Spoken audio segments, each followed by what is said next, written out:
Dementia Researcher with a blog and a rating.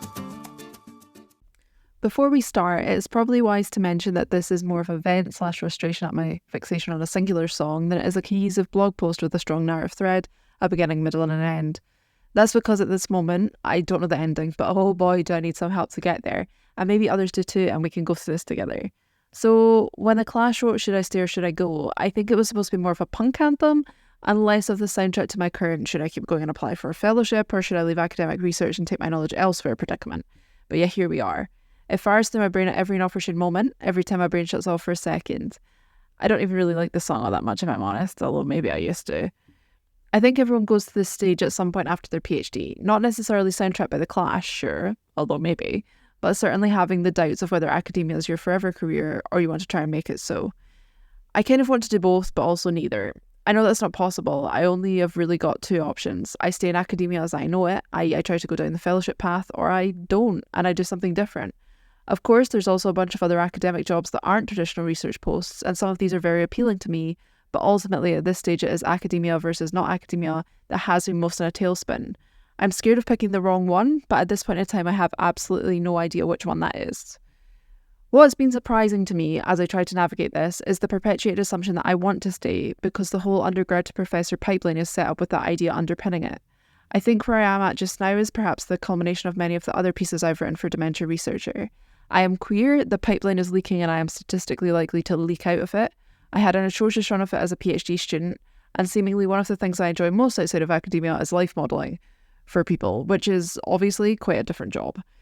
And the crux for me, probably, as to why it's this specific song that runs relentlessly through my brain, the line, if I go there will be trouble and if I stay it will be double. I worry that whilst I'm in a good place now, is the outside world, as it were, going to be just as bad as academia has been for me in the past. It turns out that quite a lot of people have quite a lot of different opinions in this space. Sure, some of these I asked for. The guidance of my current boss, for example, is invaluable, but other times people who don't know all that much about academia say a little bit too much about what they think I should do, and it leaves me metaphorically screaming into the abyss. It's markedly striking to me that as someone who is ferociously independent and stubborn to a fault, at this stage it would actually be really great if someone could just tell me what to do. I feel torn and split and I literally cannot work out how to move forward. It's also at this point that most people say to me that I need to take a break and work things through, but when I am 3 weeks out from my wedding, at time of writing, by the time this is published I should be married, and my job is only secure until the end of February, it doesn't really feel like I have that time to breathe. And maybe if I want to do a fellowship with a smooth transition, I'm already too late. I'm exhausted and I haven't even really started yet. So considering this feeling of exhaustion and in search of a way forward to at least start thinking about making a singular choice and sticking to it, I went to my old friend and confidant, ChatGPT, because what else is a scientist to do in such a predicament? Even though I did this as a joke with my partner, that maybe ChatGPT had a way to get through my back and forth, it turned out to be an incredibly useful exercise that left me with multiple questions to consider. 1, am I satisfied with my current job and would I like to continue doing similar work? 2, is there space for me to advance my career? 3, do I have space for my own personal growth? 4, am I comfortable with the culture of the environment in which I work? 5, is my job or position secure? 6, am I suitably compensated for my qualifications, skills and experience?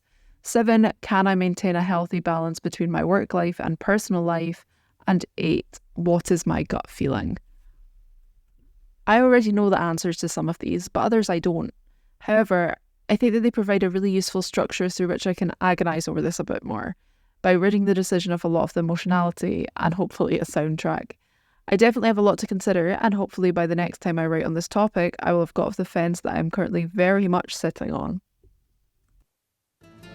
Thank you for listening. Join the Dementia Research bloggers and share your own views.